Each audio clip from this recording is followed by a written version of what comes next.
अऊज़ु बिल्लाहि मिनश्शैतानिर्रजीम बिस्मिल्लाहिर्रहमानिर्रहीम अल्हम्दुलिल्लाहिल आलिमिल अलीमिल कादिरिल कबीर अल्लज़ी लैसा लहू नौअन वला जिन्सुन वला नज़ीर क़ाल अल्लाहु तआला फ़ी किताबिहिल मजीद बिस्मिल्लाहिर्रहमानिर्रहीम अल्हम्दुलिल्लाहि रब्बिल आलमीन अर्रहमानिर्रहीम मालिकी यौमिद्दीन।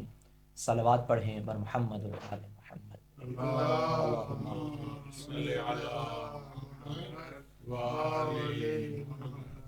वो अल्लाह जो लायके हम्दो सना भी है, वो अल्लाह जो सरचश्माए तरबियत व इर्तिका भी है, वो अल्लाह जो ज़माने भर को पालने वाला भी है, वो अल्लाह जो ज़मीनों की तहों के नीचे जो ज़ेर ज़मीन तमाम मखलूक़ात की परवरिश करने वाला भी है, वो अल्लाह जो ज़मीन के ऊपर बसने वालों की रिज़्क़ हिदायत का ज़िम्मेदार भी है, वो अज़ीम मालिक, वो अज़ीम खालिक जो सिफ़त रहमानियत और रहीमियत से मुत्तसिफ़ भी है।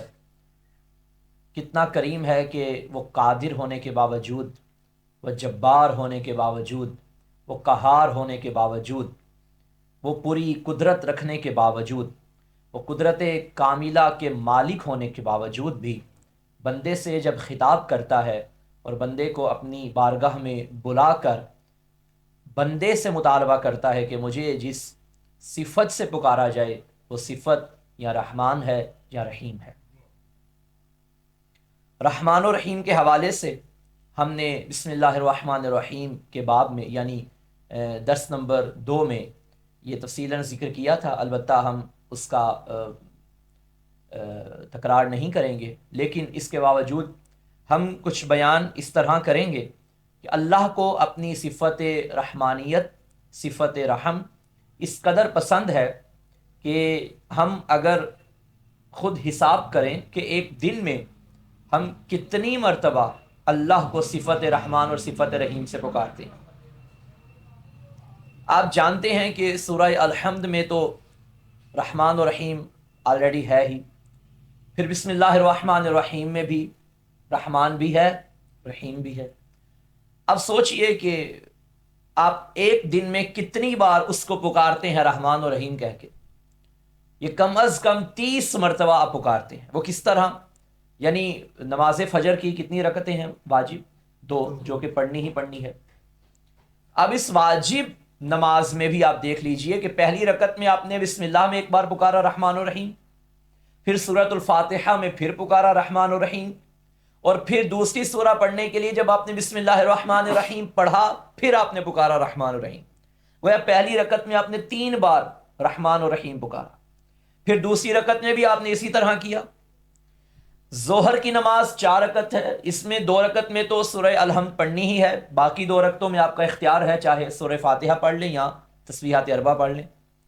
अब जोहर की भी 2 रकतों में आपने यूं किया, बिस्मिल्लाह में रहमान और रहीम पढ़ा, फिर सूरतुल फातिहा में रहमान और रहीम पढ़ा, फिर दूसरी सूरा पढ़ने के लिए जब बिस्मिल्लाह पढ़ी फिर रहमान और रहीम पढ़ा।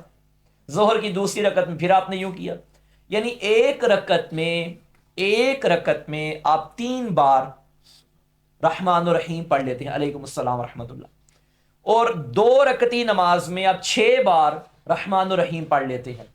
गोया दिन में 5 नमाजें हैं, 6 मल्टीपल 5 कितना हो गया? 30। यानी एक दिन में कम अज कम अब 30 बार उसको पुकारते हैं कि तू रहमान भी है तू रहीम भी है। अब अल्हम्दुलिल्लाह रब्बिल आलमीन के बाद फिर सिफ़त रहम को जिक्र करने का क्या मकसद है? बिस्मिल्लाहिर्रहमानिर्रहीम में था रहमान भी है रहीम भी है, फिर आया अल्हम्दुलिल्लाह रब्बिल आलमीन और फिर आया रहमान रहीम, यानी फिर तकरार है इस सिफत का। गौर तलब नुक्ता है ये, गौर तलब मुकाम है ये। देखें, जब वो बिस्मिल्लाह में सिफत रहम के साथ खुद को मुत्तसिफ करके बता रहा था वो बयान और था।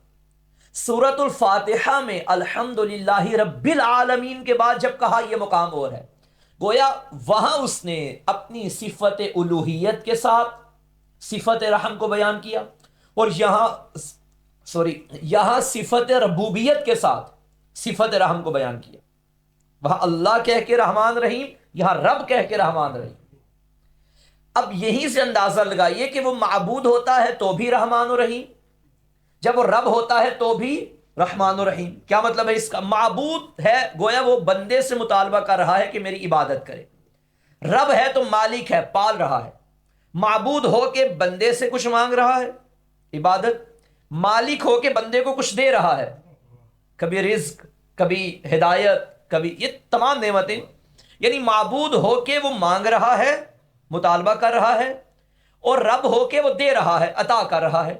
جب وہ مانگ رہا تھا بندے سے، مطالبہ کر رہا تھا، اور یہاں یہ اشتباہ نہ ہو کہ وہ مانگ رہا تھا گویا وہ اس کا محتاج ہے. نہیں، ساری دنیا اس کی عبادت کرے، اس کی شان میں اضافہ نہیں. ساری دنیا اس کو چھوڑ دے، اس کی منکر ہو جائے، اس کی شان میں کمی نہیں، وہ بے نیاز ہے.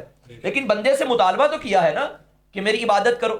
تو یوں کہنے دیجئے کہ جب وہ معبود ہو کے بھی صفت رحم کے ساتھ بیان کر رہا ہے اپنی ذات کو، اپنی ذات کے بارے میں، اور رب ہو کے بھی بیان کر رہا ہے صفت رحم کے ساتھ اپنی ذات کے بارے میں، تو گویا جب وہ بندے سے مانگتا ہے تو بھی رحمت کا دروازہ کھولتا ہے، جب وہ بندے کو عطا کرتا ہے تو بھی رحمت کا دروازہ کھولتا ہے.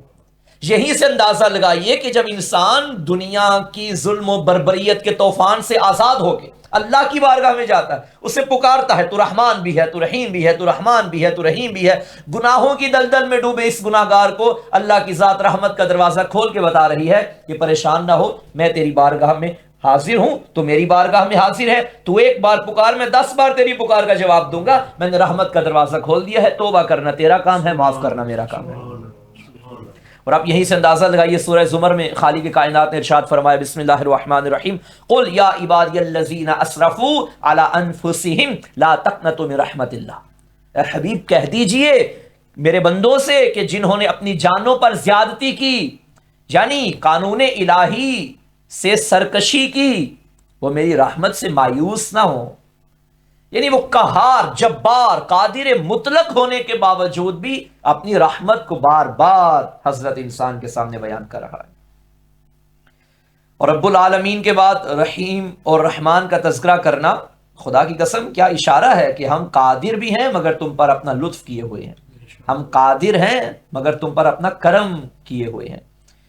ایک بات یہاں ذہن نشین رہے کہ جب ہم اللہ سے رحم کا مطالبہ کر رہے ہیں اور اللہ دینے کے لیے بھی تیار ہے، مگر اس نے قانون بنایا ہے ارحم تو رحم، تم رحم کرو تاکہ تم پر رحم کیا جائے. اگر ہم چاہتے ہیں کہ اللہ ہم پہ رحم کرے تو اس کا قانون ہے کہ ہمیں بھی اس کی مخلوق کے ساتھ رحم کرنا پڑے گا.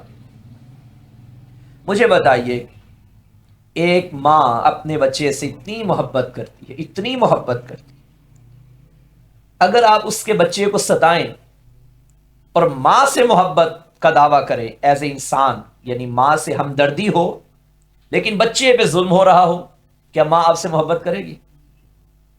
نہیں کرے گی. اب مجھے یہیں سے بتائیے، وہ جو 70 ماؤں سے زیادہ محبت کرنے والا ہے، انسان اس کی مخلوقات پہ ظلم کرے تو کیا ہماری توقع ہے کہ وہ ہم پہ رحم کرے گا؟ ہم اس کی مخلوقات سے نفرت کر رہے ہیں، کیا وہ ہم سے محبت کرے گا؟ نہیں. ارحم ترحم، رحمان اور رحیم کا تقاضا تب پورا ہوگا جب ہم ارحم اور ترحم پر عمل کریں گے. ہم رحم کریں گے تو ہم پر رحم کیا جائے گا. یعنی انسان رحم کرے گا تو اس پر رحم کیا جائے گا. اب یہ ماہ مقدس ہے، ماہ عظیم، ماہ رمضان، یہ ایک بہترین موقع ہے انسان کو رحم دل بننے کا. یعنی انسان اپنے غلاموں کے ساتھ، غریبوں کے ساتھ، مسکینوں کے ساتھ کس طرح رحم کے ساتھ پیش آتا ہے. یہیں سے ہم اندازہ لگائیں کہ جب ہم بندوں کے ساتھ رحم کرتے ہیں تو اس مہینے میں اس کی رحمت کا دروازہ مزید کھل جاتا ہے، کیونکہ ہمارے اندر رحم دلی کا جذبہ پیدا ہوتا ہے. تو ممکن ہی نہیں کہ انسان اللہ کے بندوں سے محبت کر رہا ہو، اللہ کے بندوں پہ رحم کر رہا ہو اور اللہ اس پہ رحم نہ کرے. تو رحمان اور رحیم کا تکرار بتاتا ہے، یہ تکرار بتاتا ہے کہ پروردگار عالم کو یہ صفت رحم کتنی پسند ہے. اگر دل ہو تو میں آگے والی آیت بھی آج ہی بیان کر دوں. بسم اللہ. آپ صلوات پڑھیں تاکہ میں بات آگے بڑھاؤں. الحمدللہ رب العالمین अर्रहमान अर्रहीम, और आगे है मालिकी यौमिद्दीन। मालिकी यौमिद्दीन क्या मतलब? दीन किसे कहते हैं? दीन का मतलब क्या है? उमूमन तो दीन का माना हम शरीयत लेते हैं, लेकिन शरीयत भी बतौर इस्तिआरा इस्तेमाल हुआ है। असल में दीन का मतलब है जजा और इताअत। हजरत इमाम जाफर सादिक अलैहिस्सलाम से मजमूल बयान में रिवायत है, मौला फरमाते हैं कि यौमुद्दीन से मुराद यौम हिसाब है। तो इस रिवायत की रोशनी में यहां दीन हिसाब के माना में है। अलबत्ता ताबीर ये जो की गई है यौम जज़ा का मालिक, यहाँ मुमकिन है कि ज़िक्र इल्लत और इरादा मालूल के कबील में से हो, क्योंकि हमेशा हिसाब जज़ा की तमहीद और मुकदमे के तौर पे होता है। पहले हिसाब ही होता है, फिर ही जज़ा सामने आती है या सज़ा सामने आती है। तो यौम जज़ा का मालिक है, ये कहने में भी हर्ज नहीं है। मालिकी यौमिद्दीन यानी यौम जज़ा का मालिक है, ये सही तर्जुमा है अपनी जगह। अब सवाल है, अभी पीछे उसने अपनी ममलिकत को बयान करते वक्त ये फरमाया था अल्हम्दुलिल्लाहि रब्बिल आलमीन, यानी तमाम तारीफें हैं उसके लिए जो आलमीन का मालिक है। रब का माना मैंने कल बयान किया था, असल माना मालिक है, पालने वाला, परवरदिगार, परवरिश करने वाला, ये उसके लवाजिमात हैं। असल में रब का मतलब है मालिक। तो जब पीछे उसने फरमाया अल्हम्दुलिल्लाहि रब्बिल आलमीन, आलमीन का मालिक है, फिर आगे अलहदा से ये बात करने की क्या जरूरत थी? मालिकी यौमिद्दीन, वो यौम जज़ा का मालिक है। जब पहले फरमा दिया कि सारे जहानों का मालिक है, तो फिर आगे क्यों फरमा रहा है कि यौम जज़ा का मालिक है? क्या यौम जज़ा सारे जहानों में नहीं आता? आता है ना। तो फिर अलहदा से बात करने की क्या जरूरत थी? तो यहां मुफस्सिरीन ने यह लिखा कि खुदा की मालिकियत अगरचे दोनों जहानों पर मुहित है, लेकिन इसकी मालिकियत का ज़ुहूर क़यामत के दिन ज्यादा होगा। वो किस तरह? क्योंकि उस दिन तमाम मादी रिश्ते, एतबारी मिल्कियतें खत्म हो जाएंगी। उस दिन किसी शख्स की कोई चीज नहीं होगी, यहां तक कि अगर शफाअत भी होगी तो उसके हुक्म और उसके इज़्न से होगी, सिर्फ और सिर्फ उसकी हुकूमत होगी। वल अम्रु यौम इज़्न लिल्लाह, कि उस दिन सिर्फ अल्लाह का हुक्म चलेगा, सिर्फ अल्लाह का हुक्म चलेगा। इसलिए उस दिन की मालकियत को अलहदा से सूरतुल फातिहा में बयान किया है। पहली वजह तो यह है कि बाकी जो मादी मिल्कियतें हैं वो खत्म हो जाएंगी, उस दिन अल्लाह की मिल्कियत का ही ज़ुहूर होगा। पहली वजह यह है अलहदा से मालिकी यौमिद्दीन का जिक्र करने की। और दूसरी वजह यह है कि इस जहान में उस मालिक हकीकी के मुनकिर मिल जाएंगे, लेकिन जब यौम जज़ा आएगा तो उस दिन कोई मुनकिर मालिक हकीकी नहीं होगा। सब जिसकी मिल्कियत को तस्लीम करेंगे वो परवरदिगार के साथ है। दूसरी वजह यह है। तीसरी वजह यह है कि इस जहान में उसको मालिक मानने वाले भी उसके हुक्म की नाफरमानी कर जाते हैं, मगर यौम जज़ा, यौम हिसाब वो दिन होगा कि जिस दिन किसी की जुर्रत ना होगी कोई उसकी नाफरमानी भी करके दिखाए। और चौथी वजह क्या है? इस दुनिया की मिल्कियत को अलहदा से जिक्र किया, यानी तमाम आलमीन की मिल्कियत को अलहदा से, और मालिक यौमिद्दीन अलहदा से जिक्र करने की चौथी वजह यह है कि ये दुनिया मैदान अमल है, दारुल इम्तिहान है। इसलिए बंदे को कुछ इख्तियारात दिए गए हैं, बंदा अपनी मर्जी से, इन्ना हदैनाहुस सबील इम्मा शाकिर व इम्मा कफूरा, हमने इंसान को रास्ता दिखा दिया है, चाहे तो शाकिर बने चाहे तो काफिर बने। नेकी करेगा तो भी इख्तियार से, बदी करेगा तो भी इख्तियार से, यानी इंसान अपने आमाल में मुख्तार है, इख्तियार दे दिए गए हैं। लेकिन क़यामत का दिन नतीजे का दिन है, जज़ा का दिन है, सज़ा का दिन है। उस दिन फ़कत और फ़कत अल्लाह की हाकमियत होगी, बंदे के पास कोई इख्तियार नहीं होगा। यही वजह है कि उस दिन की मिल्कियत बाकी जहानों से ज़्यादा ज़ाहिर होगी, और इसीलिए परवरदिगार ने मालिकी यौमिद्दीन का अलहदा से जिक्र किया है। और रोज़े जज़ा का तसव्वुर इंसानी ज़िंदगी पर गहरे असरात मुरतब करता है। इस नाइंसाफ़ी और जुल्म और बर्बरियत के दौर में भी अगर एक इंसान पिस रहा है ना, उसको ये जुमला तसल्ली देता है। और वो जुमला क्या है? ये वक्त भी गुजर जाएगा। उमूमन आपने देखा होगा मीडिया पे या दीवारों पे ये जुमला लिखा होता है हर बंदे को तसल्ली देने के लिए, क्योंकि आज के दौर में हर बंदा परेशान है किसी न किसी मसले में। जिसके पास रिज़्क़ की फरावानी है वो भी परेशान है, जिसके पास रिज़्क़ नहीं वो भी परेशान है, जिसके पास घर है वो भी परेशान है, जिसके पास घर नहीं वो भी परेशान है। جو صاحب اولاد ہے وہ بھی پریشان ہے، جو بے اولاد ہے وہ بھی پریشان ہے، جو بے روزگار ہے وہ بھی پریشان ہے، جو اچھے روزگار کا مالک ہے وہ بھی پریشان ہے۔ اس مادی دنیا میں آج کے دور میں ہر بندہ پریشانیوں میں گھرا ہوا ہے، مگر ایک جملہ اسے تسلی دیتا ہے کہ یہ وقت بھی گزر جائے گا۔ لیکن ایک بات یاد رکھیے، یہ جو سہارا دینے والا جملہ ہے نا کہ یہ وقت بھی گزر جائے گا، یہ جملہ کہاں سے آیا؟ یہ مالکی یوم الدین سے جملہ آیا ہے کہ وہ یوم جزا ایک آئے گا کہ جس میں مالک اللہ ہوگا۔ آج کے دور میں اگر کوئی کسی کے ساتھ ناانصافی کرتا ہے، ظلم و بربریت کا بازار سجا ہوا ہے، تو وہ انسان صبر کر لے، اطمینان کر لے کہ ایک وقت آئے گا کہ جب حکومت ان ظالم و جابر حکمرانوں کی نہیں ہوگی، بلکہ حکومت اس خالق حقیقی کی ہوگی۔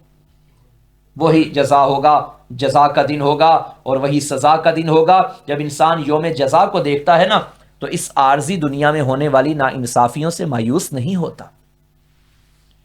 لہذا الحمدللہ رب العالمین الرحمن الرحیم مالکی یوم الدین، یہ مالکی یوم الدین والی آیت مجیدہ انسان کو آخرت کی یاد دلاتی ہے، انسان کو بتاتی ہے یہ آیت مجیدہ کہ اس دنیا مادی میں، اس دنیا فنا میں انسان کچھ بھی کر لے، آخرکار وہ ایک وقت آئے گا کہ جب انسان کی حکومت نہیں ہوگی، صرف اور صرف پروردگار کی حکومت ہوگی۔ اور روایات میں ہے حضرت امام زین العابدین علیہ السلام سے حضرت کے بارے میں یہ ملتا ہے، اذا قرأ مالک یوم الدین یکررها حتی کاد ان یموت۔ جب امام سجاد علیہ السلام اس آیت مجیدہ پہ پہنچتے تھے نا، مالکی یوم الدین، تو اس آیت کا اس قدر تکرار فرماتے کہ یوں لگتا کہ آپ کی روح بدن سے ابھی پرواز کر جائے گی۔ یعنی وہ کپ کپی، وہ خوف خدا، کون؟ معصوم، یعنی جن کے سائے پر بھی کبھی گناہ کا سایہ نہیں آیا، وہ بھی مالکی یوم الدین پڑھتے ہوئے کپ کپاہٹ جیسی صورت میں داخل ہو جاتے تھے، کپ کپاہٹ جیسی کیفیت میں داخل ہو جاتے تھے۔ انسان سوچے کہ میں گناہ گار بندہ، میں قرآن مجید پڑھ رہا ہوں، میں سورۃ الفاتحہ شب و روز پڑھ رہا ہوں، دن میں 10 مرتبہ سورۃ الفاتحہ پڑھتا ہوں نماز میں، پھر بھی مجھ پہ اس سورت کا، اس آیت کا کوئی اثر نہیں ہو رہا۔ امام سجاد علیہ السلام جیسی عظیم شخصیت کانپ جاتی تھی جب یہ آیت پڑھتی تھی، مالکی یوم الدین۔ لہٰذا مالکی یوم الدین کا عقیدہ اللہ کے ہاں آخری احتساب کا عقیدہ انسان کو دنیا میں خود احتسابی پر آمادہ کرتا ہے۔ تو انشاءاللہ اس کے بعد ایاک نعبد و ایاک نستعین اہدنا الصراط المستقیم، اس پہ انشاءاللہ ہم کوشش کریں گے کہ گفتگو کل کے درس میں ہوگی۔ دعا میں یاد رکھیے گا، اپنا خیال رکھیے گا۔ والسلام علیکم ورحمۃ اللہ وبرکاتہ۔